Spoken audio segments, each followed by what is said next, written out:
ઉત્તરાયણ એકદમ નજીક આવી ગઈ છે અને મારા ઘરમાં તો આજથી જ ઉત્તરાયણની શરૂઆત થઈ ગઈ છે. તો આજે ફરી મને બાળપણની યાદ આવી ગઈ, કારણ કે નાના હતા ને ત્યારે સૌથી ફેવરિટ હોય ને તો એ મમરાના લાડુ કે મમરાની ચીકી, એ બહુ ભાવતી અમને બધાને. આમ તો બધાના ઘરમાં બનતી હોય ને છોકરાઓને ખાસ કરીને મમરાની વસ્તુ ભાવતી જ હોય છે. તો આજે હું મમરાના લાડુની જગ્યાએ મમરાની ચીકી બનાવવાની છું. અને હા, લાડુનું માપ પણ તમને પરફેક્ટ કહીશ કે કઈ રીતે લાડુ વાળવા અને કઈ રીતે એની ચીકી બનાવી. તો આજે બે રીતે આપણે એકસાથે જોવાના છીએ. અને મારા સાસુને તો બહુ જ ભાવે છે મમરાની ચીકી, વર્ષોથી એ બનાવતા આવ્યા છે. તો આજે હું એની સ્ટાઇલમાં તમને મમરાની ચીકી બનાવતા શીખવાડીશ, જે એકદમ ઇઝી રીતથી છે. તો સૌથી પહેલાં તો અહીંયા દેશી ગોળ લીધેલો છે મેં 2 વાટકી જેટલો.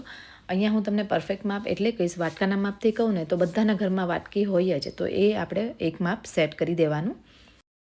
તો 1 વાટકી ગોળ સામે 3 ગણો મમરા લેવાના રહેશે, એટલે 3 વાટકી જેટલા મમરા. તો અહીંયા આપણે 2 વાટકી ગોળ લીધો છે તો 6 વાટકી મમરા લઈશું. તો મમરાને હંમેશા આ રીતે ચાળીને જ લેવાના અને એકવાર સાફ કરીને પછી લેવાના. તો અહીંયા એકદમ જાડા તળિયાવાળું વાસણ હોય ને એ લેવાનું, જ્યારે પણ ચીકી કે તમે લાડુ બનાવો ને ત્યારે. એટલે નીચે બિલકુલ ચોંટશે નહીં અને પાયે એની સરસ થશે આ વાસણમાં. તો અહીંયા એકદમ જાડા તળિયાવાળી કડાઈ લીધેલી છે. સૌથી પહેલાં તો આપણે મમરાને મીડિયમ ટુ લો ફ્લેમ પર શેકવાના છે. એટલે શેકવાના મતલબ ગરમ થાય અને એકદમ ક્રિસ્પી થાય ને ત્યાં સુધી એને શેકશું, બળે ને એ વાતનું ખાસ ધ્યાન રાખવાનું. તો આ રીતે ઊંચા નીચા કરી અને કરતા જવાના. તો જો આ રીતે એકદમ સરસ શેકાયેલા હોવા જોઈએ મમરા, પછી જ તમારે એની ચીકી બનાવવાની કે લાડુ બનાવવાના. તો આ રીતે જો આપણે સરસ રીતે શેકાઈ ગયા છે. મેં અત્યારે એકદમ લો ફ્લેમ રાખી છે, કારણ કે તળિયું એકદમ ગરમ છે. એટલે હવે ગેસ બંધ કરી આ મમરાને આપણે કાઢી લઈએ અને એના અંદર આપણે ગોળની પાઈ કરવાની છે. તો પાઈ કઈ રીતે કરવી જેથી કરીને દાંતમાં બિલકુલ ના ચોંટે અને એકદમ ક્રિસ્પી પણ બને અને સાથે સાથે સોફ્ટ પણ બને. તો એના માટે શું કરવું એ જોઈશું આપણે. તો સૌથી પહેલાં તો અહીંયા હું ચીકી બનાવીશ, કારણ કે એ બહુ ઇઝી રહેશે લાડુ કરતાં પણ, બિલકુલ ગરમ નહીં લાગે ને ફટાફટથી બની પણ જશે અને ખાવામાં પણ સારી રહેશે, મોઢામાં બિલકુલ નહીં વાગે. જ્યારે આપણે નાના હતા ત્યારે લાડુ બનાવતા તો આમ મોઢા છોલાઈ જતા એવું થતું, અને તોય એટલા ભાવે ને તોય આપણે ખાતા.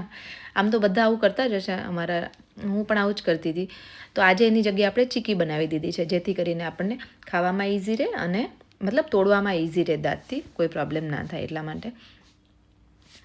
તો અહીંયા આપણે 2 ચમચી જેટલું અહીંયા મેં ઘી લીધેલું છે અને ઘીની અંદર આપણે 2 વાટકી જેટલો ગોળ નાખવાનો. ઘી એટલે નાખવાનો જેથી કરીને ચીકી આપણી એકદમ સોફ્ટ બનશે. અને પહેલાં થોડું તમને પ્રોબ્લેમ થશે આ રીતે હલાવવામાં, ગોળ ઓગળે ત્યાં સુધી હલાવતું જ રહેવાનું છે સતત એને, અને મીડિયમ ટુ લો ફ્લેમ રાખવાની છે. તો જો આ રીતે ગોળનો કલર એ ચેન્જ થશે, થોડો થોડો હળવો પણ થતો જશે. તો ગોળ એકદમ ઓગળી ગયો છે, 2-3 મિનિટ થઈ છે. તો જો આ રીતે પાણીની અંદર આપણે એક થોડુંક નાખવાનું ગોળ, તો એ સ્પ્રેડ થયું છે. જો હું તમને દેખાડું તો આ રીતનું હોય ને, આવી પાઈ ના થવી જોઈએ. હું તમને ખાલી દેખાડવા માટે મેં એડ કરી છે. જો આ રીતની નહીં થવી જોઈએ, જેથી કરીને દાંતમાં ચોંટશે. પણ આપણે શું કરવાનું, એકદમ લો ફ્લેમ પર આને થવા દેવાનો છે ગોળને. થોડી વાર એકદમ ઠંડુ થઈ જાય ને તો મીડિયમ ટુ લો ફ્લેમ કરી શકો, એટલે થોડી વાર ગેસ તમારે મીડિયમ કરી દેવાનો. અને જો એકદમ ગોળનો કલરે ચેન્જ થઈ જશે, એકદમ હળવોય થઈ જશે, ફૂલી જશે અને સુગંધે આવવા મળશે એકદમ સરસ થાય ને એવી. પછી તમારે આ રીતે ચેક કરવાનું. તો જો એકદમ ક્રિસ્પી એવો અવાજ આવે છે અને જો ક્રિસ્ટલની જેમ તૂટી પણ જાય છે, આ રીતે તમે એકદમ આમ કહેવાય ને, આમ સોફ્ટ ને આમ એકદમ ક્રિસ્પી ઉપરથી એવો ગોળ થાય ને પછી તમારે એના અંદર મમરા એડ કરી દેવાના છે. તો આ વાતનું ખાસ ધ્યાન રાખવાનું. આ પાઈ કરવાની જ આમાં ખૂબી છે. જો એ પરફેક્ટ હશે ને તો એકદમ સરસ મજાનું જ બનશે અને સોફ્ટ પણ થશે અને ક્રિસ્પી પણ થશે સાથે. અને ગેસની ફ્લેમ અત્યારે ઓફ કરી દેવાની અને આ રીતે બધા મમરાને એકદમ કોટ થઈ જાય ને એ રીતે તમારે ગોળને મિક્સ કરવાનો છે. તો જો એકદમ સરસ રીતે મિક્સ થઈ ગયો છે. અહીંયા મેં થોડું પાણી લઈ લીધેલું છે અને આ રીતે પાણીવાળો હાથ કરી એકદમ ગરમ ગરમ હોય ને ત્યાં જ તમારે લાડુને વાળી દેવાના, જો તમે લાડુ બનાવતા હોય તો. એટલે આ રીતે તમારે ગરમમાં જ વાળવા પડશે, તો જ પરફેક્ટ લાડુ વળશે, નહીં તો ભૂકો થઈ જશે અને તૂટી જશે. તો આ રીતે તમારે પાણીવાળો હાથ કરશો એટલે ગરમ પણ નહીં લાગે ને જલ્દી વાળી દેવાના. આ પ્રોસેસ કરવી એકદમ સ્પીડમાં કરવી પડશે, ટાઈમ બિલકુલ વેસ્ટ નથી કરવાનો આમાં, તો જ ફટાફટ લાડુ વળશે. અને થોડા લાડુ કરી હું તમને દેખાડું કે હવે આપણે ચીકી કઈ રીતે કરવી.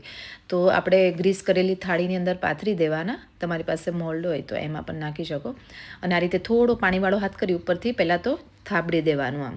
પછી આ રીતે વાટકાથી ફટાફટ થોડું સેટ કરી દેવાનું. અને તરત ગરમ ગરમમાં જ તમારે એમાં કાપા કરવા પડશે, નહીં તો કાપા બિલકુલ નહીં પડે અને વારે લાગશે. તો જો કાપા પડી જાય ને, થોડી વાર મેં રાખ્યું 5-7 મિનિટ, અને હું તમને એક દેખાડું. એક ચીકી નીકળી જશે ને, પછી આપોઆપ બધી જ ઉખડી જશે. તો એકદમ સરસ મજાની ચીકી બની છે. અહીંયા તમારે જાડી પતલી જે રીતે કરવી હોય એ રીતે તમારે થાળીનું માપ કરવાનું રહેશે. અને જો સોફ્ટ તો કેટલી છે, આમ એકદમ સરસ રીતે તૂટી જાય છે, બિલકુલ વાગે નહીં મોઢામાં, એવી સોફ્ટ એવી, અને ઉપરથી એકદમ ક્રિસ્પી એવી સરસ મજાની મમરાની ચીકી બનીને રેડી થઈ ગઈ છે. જો તમને આજને મારો વિડીયો અને મારી મહેનત ગમી હોય તો વિડીયોને લાઇક, શેર અને ચેનલને સબસ્ક્રાઈબ જરૂર કરી દેજો. ઉત્તરાયણમાં તમારા ઘરે સૌથી પહેલાં શું બને છે કમેન્ટમાં જરૂરથી કહેજો. તો ચલો ફરી મળીએ એક નવી રેસીપી સાથે. Thank you.